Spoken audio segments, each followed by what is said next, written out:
We're giving you our breakdown and reaction to season 3, episode 4 of House of the Dragon.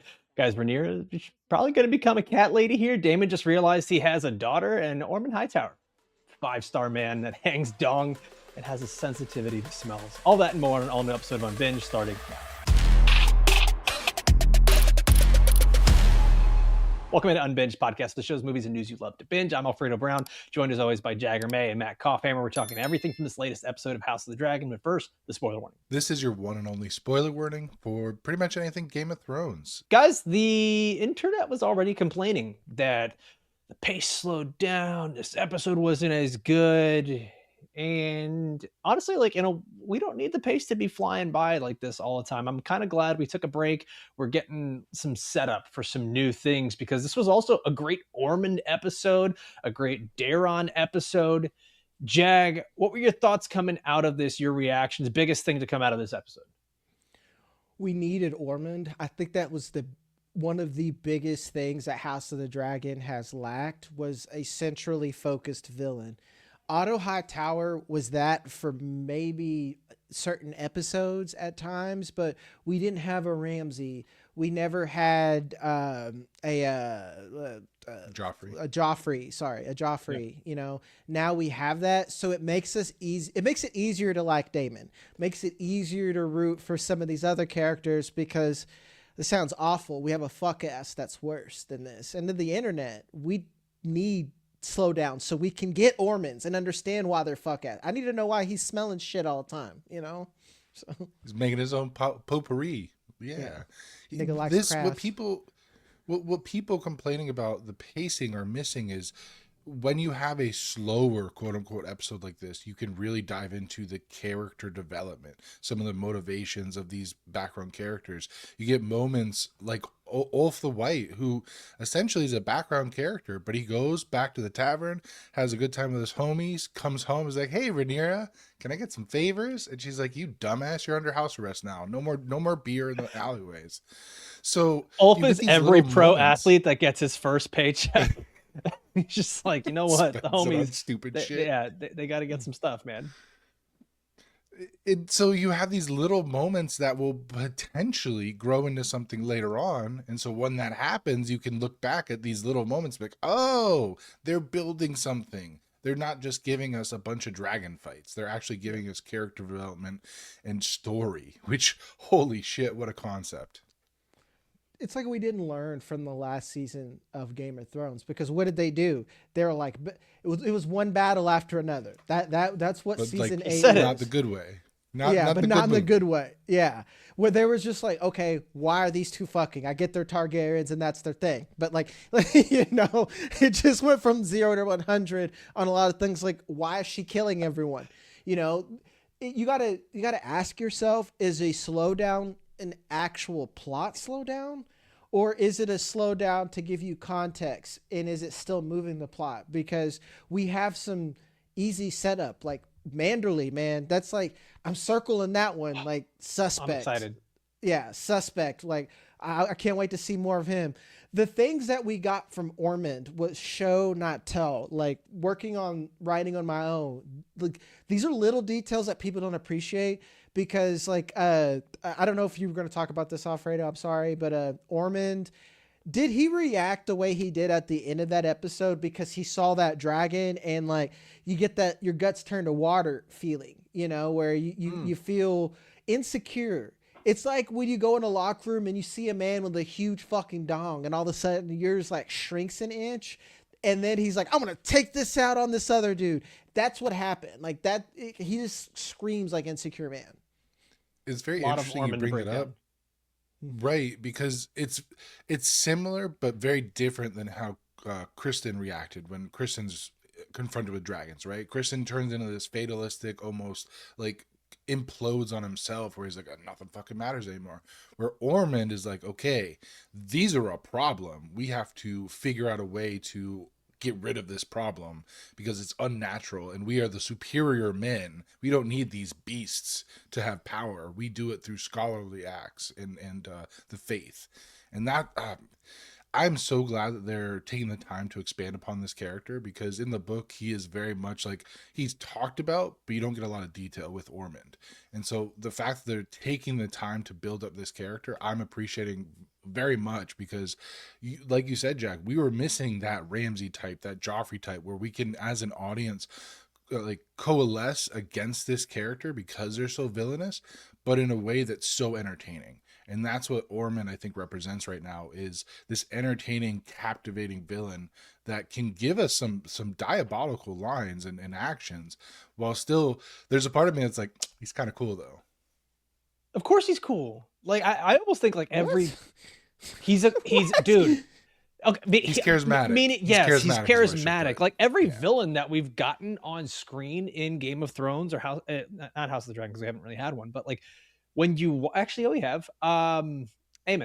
But like when you see them, it's not that they're cool that you like them. It's they're cool that there's a magnetism that when they're on the screen, you're like, what's that guy up to, or what's that person up to, and I want to see what they're doing next. I feel like Tywin had that. I feel like Ramsay had that. I feel like Joffrey had that. Cersei had that. We've had Aemon, and now it's Ormond. And Okay. I I feel think like it we was the need that. adjective. Like, I get what you're saying Right. on there, because I like guess cool is the wrong word. charismatic, electric villain. I consider Aemond a cool villain. Like, he's got the one eye. I feel like he is justified slightly in his beliefs, and you could somewhat believe him. Like, when you have someone like Ormond, there's no way that I could ever follow him, but he is a very good villain and very good for this story. So I get what you're saying. It was just It's that not the he's character. cool. Yeah. I guess like I would call, and I'm not saying he's a good villain, but I go back to Greyjoy. Like, Euron Greyjoy is Also a cool. cool villain, Also, a yeah, cool villain. But in the books, he's actually a great fucking villain. He's He's like so way much cool. better. He's so Oh, cool in he's the awesome. books. But like, I would call Ramsay cool. He's a great villain. I guess what I'm saying is, would I get a beer with this villain? Fuck no. I'm gonna bust Ormond's ass in a fucking tavern if I could. Probably. I feel like you'd be like, oh, I could have a beer with this guy, and then he pulls the, throwing the tantrum at the table and calling everybody a cunt, and it's like, oh, this isn't good. This is a bad time. he's that Dennis, dude- man. Like he is Dennis Yeah, from all he is Dennis Reynolds. 100%. He's a 5-star man. He's a guy that you would meet on a plane, and you're like, man, we work in the same career. He's cool. He's like, well, what are your thoughts on ethnic cleansing? And you're like, oh, whoa, god damn. What fuck kind of plane rides are you having? Clearly, he's going to South Africa. Jesus. What airline? I don't know what white people talk about on planes. That's just We're looking at Not you, bad. Frontier Airlines. Oh, No, Jesus. there's no way Ormond's flying Frontier, baby. No, he's on no, he's United. not. This is a United flight. What's top tier? What's going to be the top flight? I'm too poor, bro. I Is don't that can't He's think got like that. that. He's got Is that a those Delta JetBlue? Sky Is miles. that, oh, it's Delta. Yeah. I think it's Delta. I Delta think so. feels I like it's think it's always Delta. expensive every time. Yeah. Yeah. Fuck you, Delta. That's right. Look, who are we kidding? Ormond's flying private. He's not on a commercial flight. That's true. That's true. It's He not can't on do a the dragon. smells. He can't Ain't do the flying on a smells. dragon. Right. Yeah. You try to bring him back to economy class, and he's puking everywhere. Yeah. Mm-hmm.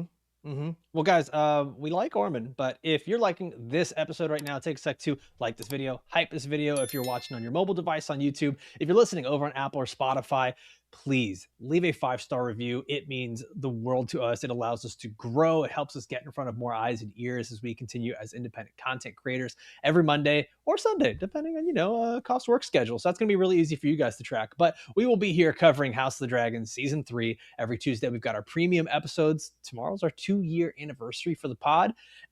And we're just going to let Kopf cook. I have no idea how it's going to go. Good luck, everyone. Jump in, see what it's like. It's gonna If be you- a shit show. If you were ever wondering if you should be paying like $4 a month to be a premium member, yes, just do it just for this because it's going to be so worth it. And then Thursday nights, we are going to be giving you guys our reactions to Silo Season 3 right after those episodes come out. So this will be a good companion pod for you guys there. All right. Ormond and Darren, I think, those are the stars of this episode. And I think it's because it's the new focal point that we have, and that's what this show needed. I think in season 2, they tried so hard to make it, are you team black or team green? And it was just like, I kind of fucking hate everyone. I'm team the And people. yeah, yeah. Team Small Poke. Yep. And like now what we're saying is like now we have someone that we can actually hate. And Ormond goes full Palpatine by the end of this episode, making Daron kill Hugh Hammer's brother-in-law, essentially like do it. And he's like, all right, fine, I guess I'll have to do it. But we go back to what you were talking about, Koff, is that like I think he not only does it because he says the whole thing of like they disrespected one of our people, you have to do this. I think he does this obviously as a continued power play to keep his thumb, keep the pressure on Daron, that like you're just a kid with a pet dragon that has to stay locked up. Something we have always been told, you don't do that to dragons, you don't lock them up. And that dragon fucking hates Ormond. And like you were saying earlier, Ormond sees us as we are a better breed of human. We don't need to sink to the level of using dragons to show our superiority. And I think it not only disgusts him, but scares him at the same time. Yeah, it's like that. He is. Y'all hate when we get political, but it's a political drama now. Haha. Yeah, it's. Always has He's been. Stephen Miller guy. Guys, he's fucking Stephen Miller, man. I'll put he it in sees like Westerosi terms. He is an Andal supremacist. That's what Yeah. he is. So a little backstory, right? So you had the first men who came over and they fucked up with the children of the forest, and then that's where you get the people from the north that worship the old gods and the trees and shit. Then you had the Andals that came over, the steel, and that's when they fucked up the first men, took over basically from the south and worked their way north. And that's where you get like the Faith of the Seven from. And so Old Town is one of the oldest cities and settlements in Westeros. The Hightowers have run that shit for thousands of years. And that's where you have the Starry Sept, where the Faith of the Seven has the house of their power, and you have the Citadel, where you have the Maesters have their seat of power. So you have the Hightowers overlooking all of that. So they have for thousands of years been kind of the power of Westeros. And then you get the Targaryens come over with the dragons and just fuck shit up. And they're like, we're not as powerful as we thought with our books and our faith. And that's where you get this anger from Ormond of being like, these cunning Targaryens they don't have intelligence, they just have cunning and sneaky. They use beasts of burden and power to steal shit. And so that's where this anger comes from. And so he is very much we were here first, we were better, we did it the right way. They just came in on their flying nukes and overbalanced the seat of power. And that's where you get this almost like infurious this rage that he exhibits towards a dragon, which is nuts to do it in front of a dragon, because that motherfucker can just burn you and eat you without really doing much. So Yeah. he is ballsy as hell. one thing that I like to focus in. Fire and Blood, since it's a Maester's account, shout out to our boy Mushroom, but I like that this focus is setting up as to everyone, with the exception of the Targaryens, are looking at this as an opportunity to like equal the playing field. No matter who you are, they're like, man, fuck them nukes, dog. And everyone is slowly gonna make a play, because I feel like Manderly, that's a fox in the hen house right there. He's probably going to be making a move, and you're going to be making suggestive, explosive things, recommendations, just so you can get maybe one dragon off the board. You don't care what side it is. And that's what this feels like. And I think we're going to see more and more of that. And what this does differently than Fire and Blood that I enjoy is that you understand motive a lot better from not just the Targaryens. I get Rhaenyra's like, well, my father, okay, Malfoy, calm the fuck down. We understand it. I understand why Aegon is mad, but all these other people, they really set up the long fall for the Targaryens all the way up till we get to Baratheon, and I'm really enjoying that. That's why these slowdowns are important. There's something that this episode did, which Jag, you talked about that, kind of like jogged my mind here. It started to make the wheels spin. Is you've got Ormond and the Hightowers in it's Tumbleton, right? Where like everything there, they're talking about, oh, we focus on trade and craft. Like we don't really do a lot of fighting around here. And all of the dragon stuff feels like it has been at the forefront and it has been the distraction, but really the thing going on in the background now is they've taken over this town that really focuses on trade and craft. You've got Manderley who's in there, who's now the master of coin, and May I suggest a tax? And and this is the thing that like rhaenyra struggles with the most, because everything that she has been taught is, oh, birthright, birthright, birthright. We are strong because we have dragons. She still doesn't know how to do any of her job, and she's like, she doesn't know how to handle the finances, even to the point where she's like, yes, let's give some money to the people, and she's being told, no, why don't you give some money to the Queen's Guard and you're basically your cops, the City Watch. Yeah, right. The City Watch, right? Like let's get some money to them. Which Daemon does have a point. You stop paying your guards, and very much so, they're gonna start leaving your ass unguarded. So that's it's a rock and a hard place, dude. That's what it like. This is George R.R. Martin, where homie is so good at writing a Gordian knot, he can't write himself out of it. Let's put it that way. And I'm not complaining about it, but this is what he has, and he's put Rhaenyra in. She fucking lost as soon as he sat in that chair. Let's just put it that way. She lost as soon as she sat in the chair. Her fault that there's a blockade, regardless of her reasons why, regardless of the justifications. All the people know it's her fucking fault. 2, you don't have any money.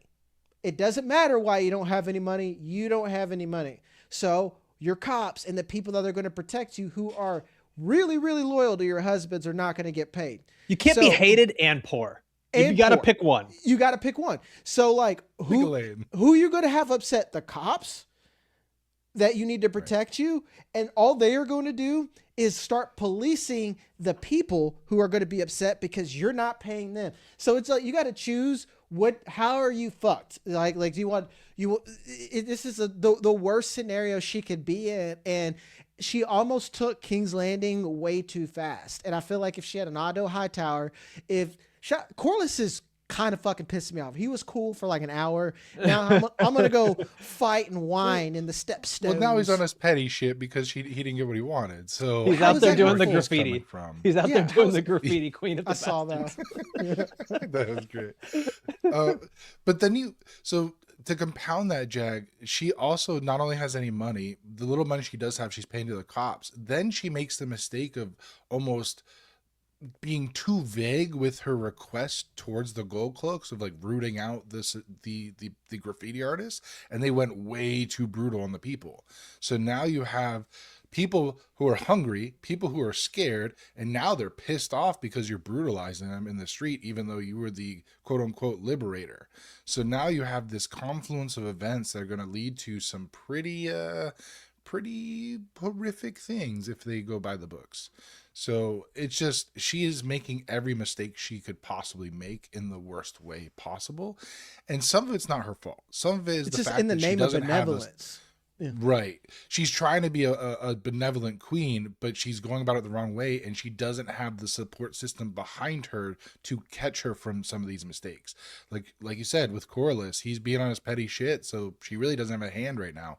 Daemon is too worried about, his now his daughter. Now he's worried about her. She has a new she calls him out. She's like, "You've said like 4 words to me my whole life. Fuck is wrong with you?" Rhaena the Dusty. Dude, poor girl. Yo, God damn, get her. She looked like she came out of a vacuum cleaner. That poor girl, man. God damn. Like when you dump it out, like she was that was rough. Dude, Black Threads is having a field day with Rhaena, man, because it's like they make her look more like Felicia every fucking episode. Yes, she go get those little braids out. What's great is she was like, "Dad, meet my new man," and her dad's like, "God damn it, why'd you pick this fucking idiot?" I saw someone's like, when you with a YN and your family keeps telling you to break up with them, but you can't. That's Rhaena with sheep stealer right now, dog. My favorite part was Caraxes was like, "Dad, I smell something. You gotta check this out. Smells man. like bitch in here." Going on. Yeah. Like, homie, look at this fuck nigga in the cave. Caraxes is like, "This your girl?" Caraxes is just like Ormy. He's got that sensitivity to smells. Ugh, God. He's a messy Unwashed. bitch, Caraxes. Like, Yeah. he could have just flew off. Just, like, Ed would have been none the wiser, but he's just like, oh, come on, dog. Like you got to see this. But quick thinking on Damon's part to see the goat herd guy, and was like, hey, I got a solution to my problem. So No one will it's ask fucked up. questions. Yeah, honestly, like, it's fucked That's up, a lot but of questions, Koff. pretty creative problem solution on Damon's part. Is No, it was not. That It was the wasn't at all. fucking worst lie ever. That's like a lie that like a 9-year-old tells. It's like, did you eat all the ice cream? And they got fucking ice cream on their face. Like that was Damon. That was so fucking stupid. He just dropped he dropped a random head on the table, and Rhaenyra's like, Hey. well, I have questions, and he's like, sorry, you killed him too fast. Couldn't get the Dragons. answers. Dragons. I'm just saying, hey, if Dragons, Sheepslow am I right? doesn't And he come just does the back, Kevin James pose from fucking King of Queens, and I don't know. hey, with limited options, pretty creative solution. No. Modern It was- problems require modern solutions. It was literally the most basic of solutions ever. I Yeah, love at that least he Rhaenyra tried. knows her At least he husband tries. because she's like, all right, I knew you were going to lie to me. I just didn't know how you were going to lie to me. And his solution is to kill someone about it. Like, that is the solution Saria to clocked it immediately. She's like, whose Yes. head is that? He doesn't even answer. He just walks away. Just like- which makes it all the more hilarious. Like, he's not even trying to lie. He's like, fuck. He just walked away. House of the Dragons is about women who are far too deep with some YNs who are just Yeah. causing problems. It just continues to show that men are so fucking stupid. Like, we continue to be the problem. By the way, one thing I was noticing too in this episode is Rhaenyra, who I feel like she's like a very small step towards trying to be a better queen, but like she's still very much out of her depth. But one thing, Koff, we were talking about is like you mentioned how like she can't even get advice from any of the people around her. And when she does, often the advice is bad. And like even it's I'm noticing it's the advice of, I don't want to say the small folk, but the people who aren't as steeped in tradition. It's like Alan being like, I don't know, man, get a cat. Yeah. Like that'll solve your problem. And she's like, oh shit, I hadn't even thought of that. And you have like this whole council of people that are just like, I don't know, we got rats. This is crazy. Am I right? We should hire someone for this. Yeah. You know what? Hey, That's the like old rich boss people that have killed never them had to all. deal with anything on their own. And like they don't know how to fix the problem in the house. And like the one guy who's actually had to fix it is like, yeah, just the cat. I'll clean Let's it up real ban quick. all the Mexicans. Why are our chicken plants falling apart? Like, I'm not trying to be shitty, but that's kind of like, Okay, story time. I'm in a new neighborhood, new builds here, and we were sitting around the pool one day, a bunch of other people, because it was like I don't know, some fucking holiday thing. Can't remember what day it was. And one of the white guys comes over to me because I'm in my white invisibility cloak, and he comes over to me and he's just like, man, really glad that they're starting to pick up all these Mexicans out here. We're getting better quality builds on these homes. And I looked at him like, dude, you're not going to have any fucking homes because have you ever seen a full team of white construction workers show up to build these homes? Abso-fucking-lutely not, friend. You guys know this. I worked as a GC. Do you know who didn't get shit done? Fucking grumpy old white folks. dudes. You know who did get shit done? A team, like one dude spoke English, and I would be like, and it was broken at that. And I'm like, here's what I need. He'd be like, okay. And then a whole fucking team would be in. That place would be drywalled in a fucking day, my guy. Like a day. Okay, And- Mr. Jagger. Yeah, exactly. Look, for real, he would call me that. Like, this dude's like Yeah. 40 years old, and I'm 25. And he barely understood what I said. I just pointed at some corners, and he's like, okay. See- Like, he knows what. Meanwhile, you tell a white guy what to do. He's like, why? Why should I do it this way? I know I know better. Why am I going to listen to you? You're 15 years younger than me. Trying to upsell me on some bullshit. It's like, well, you got to let me paint it too. I'm like, no, I have a different set got a painting of people. crew. It's good. Yeah, for that. Like, it's like these guys, I literally just point at some walls and things happen. You know, it's the closest thing I get like to some magic. Harry Potter shit is a team of fucking Mexicans. You know? So you're saying they're like No, house real elves? shit. Real shit. I'm not Like, joking. In You a do this. day, all your stuff is just 100%, man. Oh yeah, Rhaenyra just needs to be like surrounded by the Allens of the world, just with like simple solutions with actual world experience. Hugh, not Ulf, not Ulf out here Oh, fucking what around a of like, fuck ass. well, the people they don't. They're saying things. They're saying that you're not very kind. Why don't you hook up Ulf my boy with some extra beer? never saw a shot he didn't like. For like our deep cut NBA fans, he's Nick Young, man. Yeah. Just chucking up Swaggy threes. P, just chucking that motherfucker up. Sometimes it's Go gonna turn land. around, walking away. Ulf is, you guys remember the movie Sex Drive? Yes. The You guys two wanna party? teenage boys where he's just like, man, where do they get that confidence from? And he's just like, I don't know, but their ability to open is legendary. Their ability to close, not so much. He's just like, where you live? Where do you live? Oh, yeah. Our dicks are huge. You can see them from space. Where do you live? You ever been to a motel? Where do That's you Ulf. live? That's Ulf, man. Like he just walks in, just like crazy requests, and then when he doesn't get it, he's like, I don't know, man. The streets are talking. People do not like you, but that's not what I've been saying, you know? I don't say this, but other people are calling you a bitch. Just saying. Yeah, exactly. Exactly. Everyone else out there thinks you're a piece of shit. I didn't say that. Their words. I think you're pretty cool. Just want to put that out there. But other people, The streets are talking. You give my homie a house. You pardon him, give him a ride to lease. I'm just saying. I did like that line where it's like, can you just give him a pardon for some small crimes? We don't have to get Minor into crimes. We don't have to get into it. Ulf feels like a great hang. it. See, He that's- probably is. He's probably I would a have cool. movie. multiple cool. beers with Ulf. Yes, multiple means. He wouldn't pay. I know he wouldn't pay. He wouldn't pay, and you'd probably end up in a fight by the end of the night. That's fun. Sounds like a good Jack's time. like worth it. Yeah. It's great. But you know what's funny is to see the contrast of like you've got Ulf kind of doing that, but then on the same other end of the spectrum or same side of the coin or whatever the fuck analogy you want me to use here, you've got Ormond saying, is she a queen or is she a bitch with a dragon? And it's like you're almost getting the same kind of sentences being spoken by different people in different places at the same time.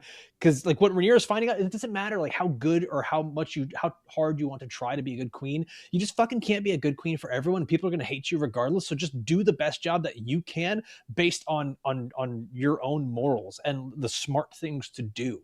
And she just can't even do that right now. Because she doesn't understand that you have to protect people from themselves.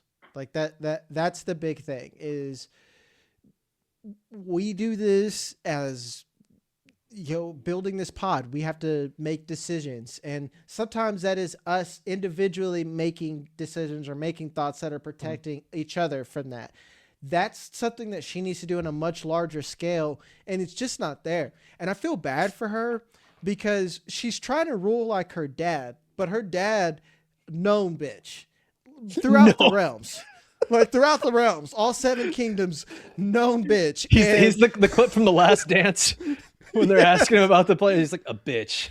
Yeah, exactly, dude. That's Punk. like he ruled because he had Otto Hightower and a whole team of people. You know, did he have kindness? Was he inherently right? Yes, but you have a tired maester who's so fucking like he's just like so tired, wore out. He's on his 3rd regime change this year. And he's just like, I don't know. Do you want to kill him? He's the way he just threw that out there. It's just like, we got to kill the fucking Pope. Like, basically. You almost did it to me twice. Why not try it to him? He was doing the war machine. It's like, what if we... It's just like, look, baby Thanos. Which is crazy that he's the one that had to bring up that possibility. You would think that it'd be like Damon. It'd be like, hey, just kill him. Just feed him to Caraxes. I would have done that. But I'm a Damon. I know who I am. Like I would have been like, yeah, I'm a Magor. I would have taken his head myself and then be like, all right, I'm the new Pope. What are you gonna do? Homie wouldn't have made it out the chamber with me. But again, I'm a much better prince than a king. I'm just saying, if I have a dragon and a sword, I'm gonna be untenable. Let's put it that way.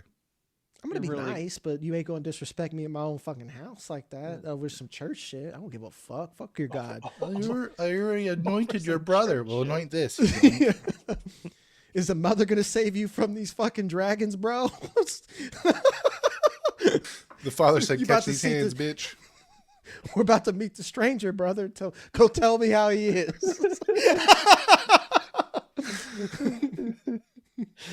You guys think that they're gonna do something with Ormond and his sensitivity to smells?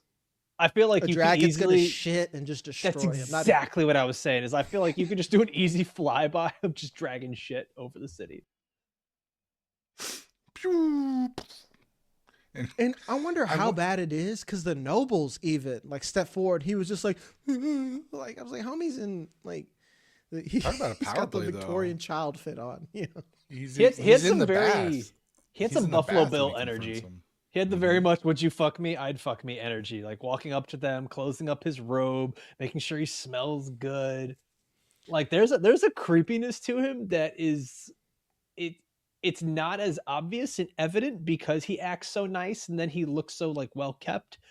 But there's definitely a very weird underlying thing going on with Ormond. Have you never used nudity as a power move? Well, there's children in my house, so no. I'm not saying you hang dong on your fucking like a little kid. I'm just saying like in a locker room, someone starts talking shit. Just absolutely not, dude. I don't want to be in the locker rooms where the old dudes. By the way, it's only the old dudes. Like it is then. No, but nobody beneath like below the age of 50 is getting butt ass naked in the locker rooms. And those like I get the fuck out of there as quickly as possible. Like I'm not trying to stare directly at it. You can't come back from that. I mean, it stares back at you. Yeah, like what if it I've straight up dropped towel on a dude for being an asshole. Like he's over there like flexing the mirror and doing all that shit, being a dick, and then like so because a guy was flexing in the mirror, you're just like, hey, here's my dick. No, he was being a dick to other people because a man told him to get away from the mirror. So like I was both literally and figuratively being a dick back. I wasn't like hard or anything like that. But was it like the scene from Sir Marshall? Where he's like, I got something for you. Woo! The play is like literally, he's like, get away from the mirror. And then the other guy's like, he's like, no, this mirror is for everyone. And I literally dropped my towel and I was like, exactly. It's for everyone. That means you need to move the fuck over.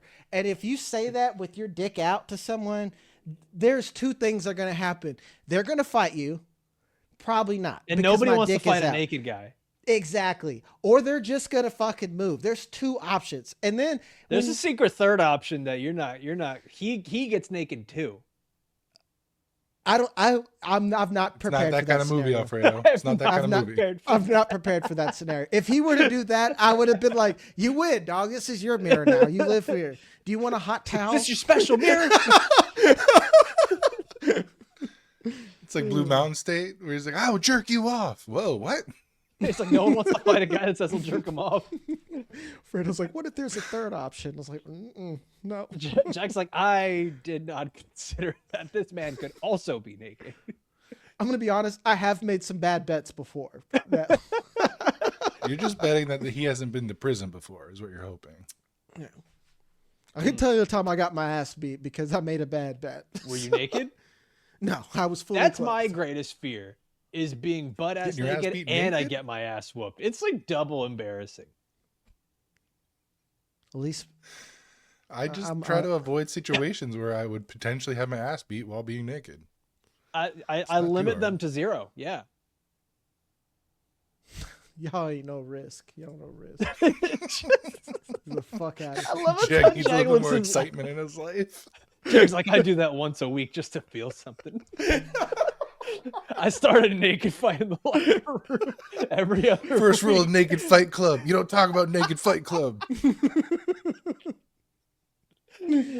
think we're gonna be at a bar soon, like Jag and I, and he's gonna start a fight with someone and then just drop his pants immediately. It doesn't even have to be a locker room. And Alfredo's like, well, I guess this is happening. I guess we're getting naked. Fuck it. You don't know my kung fu style. It's duck. Donald Duck. It's just me.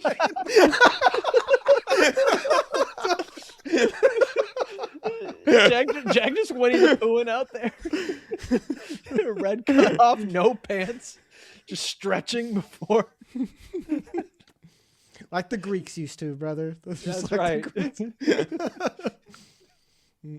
Oh man! All right, so we talked about Ormond and Darren. By the way, the what's his name? Bradley Evan Link? Ainsworth, or yeah, that kid's gonna be great, man. I already really like the subtlety to what he's doing. I haven't seen Link in his acting yet, but I think that's obviously because this character is not meant to be that. This character is meant to be like, oh, he's still a good guy despite being entrapped in this world of evil and mental terrorism that's going on right now. His subtle acting with just the facial expressions as he's seeing Ormond about to erupt. He's like, get the fuck out of here. Get the fuck Yeah, out. And then warning he the takes other like kid. 4 steps back. Yeah. And he just frozen in terror as he watches his uncle crash out. And then you compare that to John Roxton, who's watching, is used to it and just like, whatever. Like he'll calm down in a minute. And that's what is that John experience Roxton versus getting out of this relationship? well, he's the second in command, so if something happens to Ormond, he's the man. That's what he's getting out of it. I'd kill him so quick, or like set his ass up to like. Would it not be Darren? Well, Darren's his ward and his nephew, but he wouldn't be in charge. He's like 13 years old. So if Ormond dies, Darren has some say. I mean, but Joffrey he's was still a king at child. his age. Yeah, king, not, but prince is different than king. Way different. And especially in like a commanding army. Like there's a hierarchy in this army because they are marching towards King's Landing. I So got you it. Ormond Naked at the fight. top. There you go. Naked fight for how you- supremacy. That's how it works. So we're gonna Ormond's settle on top. everything from now on. I'm curious how Ormond like. It stinks in armor. Let's just say it stinks. How does he deal with his own scent? Dude, everyone bet smells you- back then. Yeah. So Like there's not a single person walking around smelling good. Mm-hmm. So there are herbs and flowers and dried shit you can stuff into different areas to try to like get rid of smells.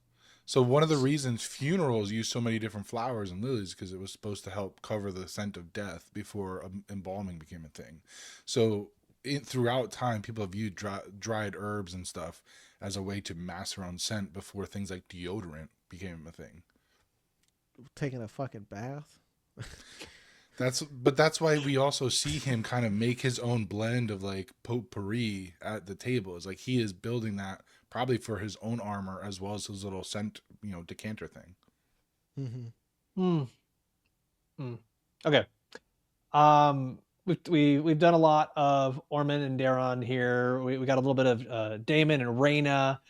I want to talk about Aegon and Littlefoot, and I will not call him anything else but Littlefoot for the rest of this season. This was interesting, man. Them going like full on undercover boss, and Aegon just kind of figuring out like, oh, life sucks for everyone else when they're not king. And like I was having my own pity party. Life can get worse. It's like the opposite Pedro Pascal from Wonder Woman 84. It's like life can be good, it can be worse. And it just like it keeps getting worse for him. I will say I did share in the emotional moment when he's just like, my dragon, like this is my dragon's dead body. If you're like a pet owner, I'm a dog dad, man, like that's all I was feeling is like that's me with my dog. And they have like a that's magical bond, even like another layer, and like I've read My a lot dog of has a Dragon magical lore. bond with Ham. Like like I'm third in the hierarchy of things she loves. It's like ham, cheese, and then it's a tie between me and Gabby. That's fair. And that just depends on who has the ham and cheese. Exactly, 100%. I could easily go down to fourth or fifth if my mother-in-law has it. Yeah. That was a really sad moment, and they got the shortest nigga to run a village, right? Like, did anybody else notice that? I was like, there's no way this motherfucker's gonna be running shit. Like, I just Janos? Well, yeah. Janos Slint. No. He is. You're right. Like he made Aegon look tall as hell, whereas Aegon usually is not. Doesn't look tall. I don't know how tall he actually is, but I'm not gonna lie. I did not care about any part of those scenes except for Aegon with Sunfire. Like that, the emotionality of him finding his supposedly dead dragon, which I don't think it's actually dead. It shouldn't be dead. But anyway, that was the only part of those scenes that I cared about. Everything else, I don't care. I really don't care about Aegon's journey in self-discovery. Do you think, because we've kind of gone beyond the books, it feels like they're setting him up to be like the king of rats? I'm not trying to quote Nosferatu, but like, Yeah. it feels like he could win over small folk, and he actually does have legitimacy. So we have like another War of Five Kings right now within our Dance of Dragons. I'm trying to get in the mind of a writer who is going off, who's going Which I don't rogue. Like make the ending of this better than, oh, and everyone died. Or I think they're just trying to. It's still going to be everybody dies at the end, but I yeah, think but I'm saying the like way they're prior getting to it's prior gonna be to different. that, Mhm. yeah, where you're like, Which I'm oh, not a even fan though we of. know the ending, we can create some new stakes that'll give interesting storylines. Because if not, we're kind of just in House of the Dragon hospice at this point, of like, okay, let's just get to the part where everyone's dead. Right. I just, I don't know. I'm not entertained with these scenes between Larys and Aegon. I don't get the I don't see the understand. point. I don't see the point of these scenes other than they're a slightly comedic break and you get a little Aren't they bit of supposed like to be nobles getting funny? their. I don't know. People online are saying it's funny. And I'm not laughing, but there is supposed. I wonder if there's supposed to be a moral story of like, this episode we saw Aegon literally have to finally go to his knees and kiss some shitty boots because otherwise he get a knife in the belly. So are we getting this moral tale of like now the nobles are getting their comeuppance and they have to realize what the Smurfs have to go through on a daily basis, which I can understand the want to have that included in the show. I just think it's distracting from the overall plot. I'm actually okay with it. I do think it gives us like some decent breaks. I don't know where they're going with it. I'm a non-book reader here. Never read a book in my life. Stop telling people I read books. But at least with this, like, to me, it's less about the humiliation and more about like, how many times do you have to learn this lesson, Aegon? Like how much does it take to fight? It's like the Bane Batman thing. Like I wondered what would break first, your spirit or your body. And you're kind of seeing that even the nobleman who is like down literally kissing the shit off someone's boots is still kind of being a dick about things and still can't understand that they mean nothing outside of their castle and without their dragon. And I think that's really what it's meant to drive home. Is it necessary? Probably not. But I don't look at it and go like, man, what a fucking waste of time that we keep following this storyline. They're like they are the Wario of Duncan Egg, Larys. Yeah, they really are. Lunkin Meg. There we go. But I think it's also like it's there too to be a little bit of a mirror up to someone like Rhaena, who is saying like, oh, a Targaryen without a dragon, what are they? Right? Like you guys never cared about me because I didn't have a dragon. Now I have one. And like what? I have a dragon, and the first things that's gonna happen to me is I'm gonna get fucking killed for having this dragon and having this mistake happen. And so now as you see the other side, it's you've got no riches, no family, no dragon. Really, all he's got is Larys. And it's like what can you be? It's Iron Man, without the suit, what are you? We're gonna find out. Cunt. A little bit. A wee bit. An incredibly rich philanthropist. He's poor and a cunt. He's an ugly. But that's with Rhaena. She was always like, "Oh, I feel less for them because I don't have a dragon." Well, you still had a castle and like lots of riches and some power. You could have gotten an owl or something cool, like one of the Harry Potter pets. Something. But she gave all that up for sheep stealer. So hopefully she's happy with her decision. Sheep stealer. I like how she reversed that, and Damon's like, "How?" She's like, "I fed him sheep." No, we saw it was the other way around. He fed you. Don't try to lie. Gross. I forgot about that. Let's Never talk about. Forget. Jack, sorry, you were gonna say something. Me? I won't say shit. I don't know. It looked like it. My bad. All right. Alicent and Helena. First of all, the scenes with Alicent and Rhaenyra are amazing, and I love them. The Helena thing, this is going to be interesting with her being pregnant. If there's an idea that it's a boy, does that now become something where Rhaenyra's like, well, gotta kill your kid and possibly you? That's So nuts. this is That this kid is how far away from the throne, and you got to kill him. I guess mm-mm. I Not that far, underestimate. right? He'd be second in line because he'd be Aegon's son. Okay, you're right. You're right. He'd be, It's just- yeah. Well, now we're assuming it's Aegon because they're Sister married. wife. There's some speculation that it may be Aemon's because Aemon was getting a little, close to Still sister Helena. wife. Yeah. So yeah, potentially. So this feels like it might be a correction by the showrunners because there already should be a third child between Aegon and Helena, Maelor Targaryen, and he has a part to play later on in this story. So I wonder if this is a course correction by them, and be like, oh shit, we need this character, and this is how we correct that. It almost feels like what we could be seeing is sort of a descent into that madness for Rhaenyra of like just slowly but surely becoming angrier and more worried that people are trying to take her power. And the flip side of it is we are seeing Aegon sort of becoming the people's champion and having to be brought down a peg and kiss the boot.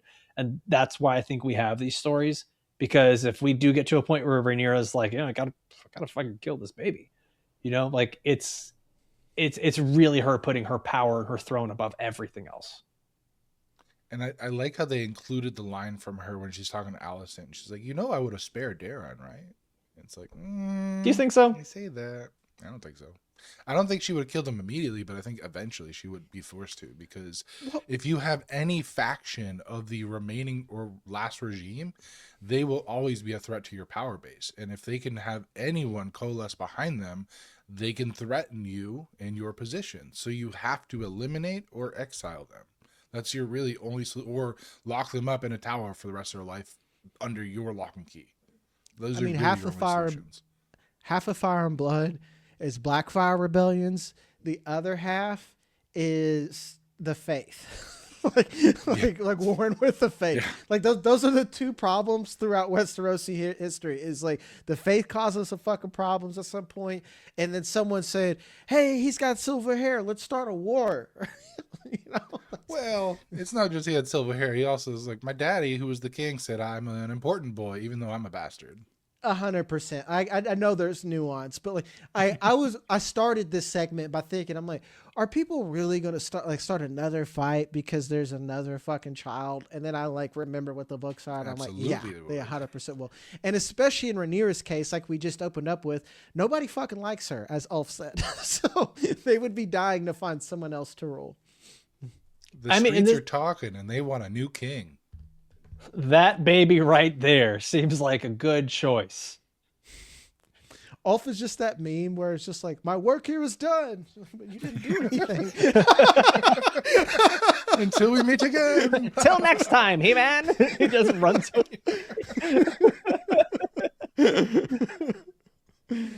the Dragon Seeds had a fun parts to play in this episode. We got very little of Alan. We got no Adam whatsoever.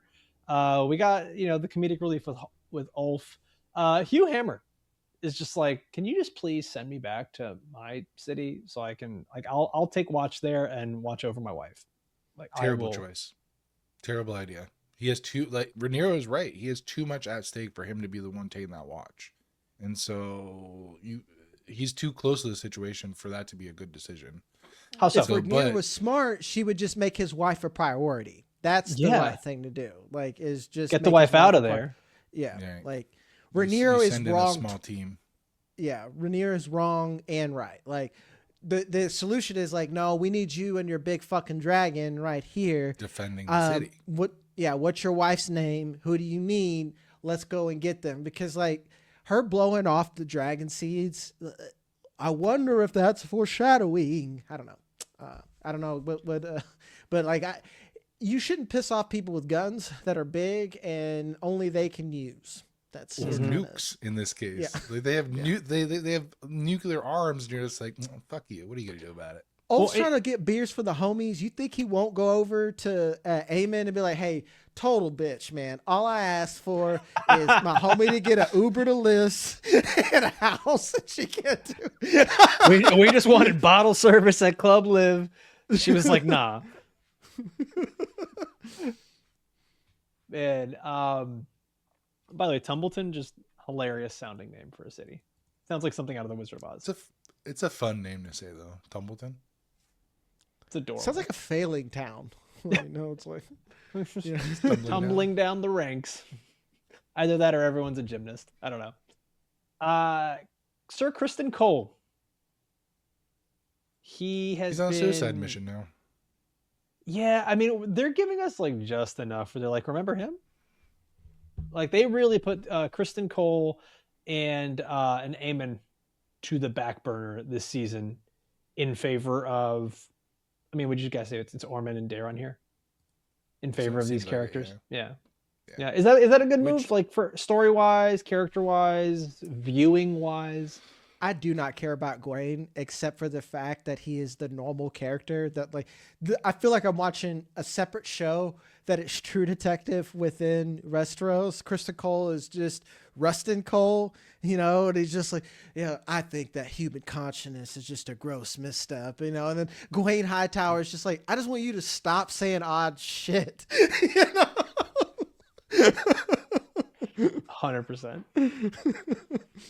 What's interesting is Kristen Cole has been on this, like, I don't know how to put it other than like this purity path, because ever since he first encountered dragons, it's warped his entire viewpoint on what it means to be a human, essentially, and how the presence of dragons is an abomination to the purity of the human experience. But didn't he know that dragons existed already, like well before this? Like he just finally saw their power and it adjusted the way he thought.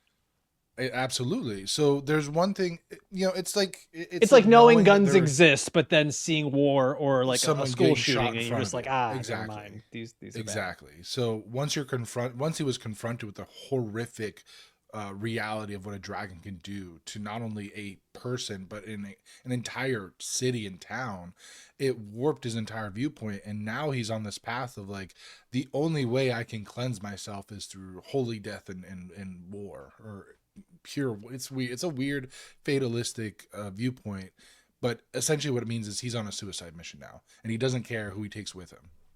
I think people should have a moral code and stand for something, but I feel like a huge problem, this is beyond just Game of Thrones, is like throughout human history, not just a fictional human history, it's a nigga with some type of moral purpose that they've given themselves that caused so much of this. Like Kristen Cole was just like, oh, Rhaenyra decided not to fuck me legally, so I will kill myself. It's like, brother, just kind of move on. Yeah, you don't need to like. We've seen guys do dumber stuff for less.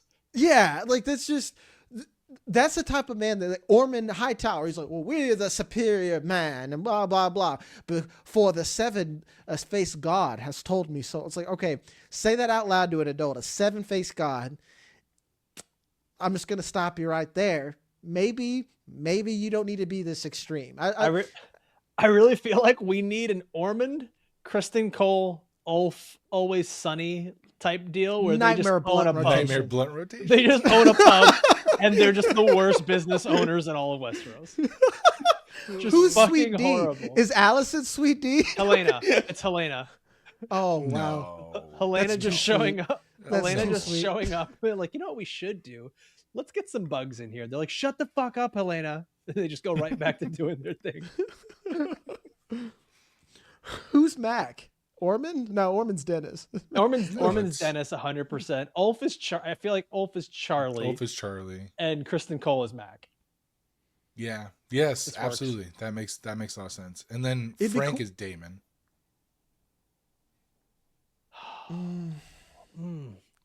Manderly. Just kind of does whatever he wants. To go ahead anyway, he started blasting. That's true. That's true. Rhaena is Cricket. Rhaenyra's totally Cricket, dude. Every episode she gets worse, man. And what's great is the Targaryens are also the McBoyles in this situation. Yeah. Yeah. Helena is Is the cousin, the one that doesn't talk. But Margaret. Margaret McPoyle, yeah. Mm. Guys, that's going to do it for us here. This has been our breakdown and discussion for House of the Dragon Season 3, Episode 4. Join us every week as we come back here. We're also covering Silo every Thursday and our premium episodes every Tuesday. As always, I want to thank you for watching or listening all the way through. Myself, for Jagger, Kopf. We'll see you next time. Adios.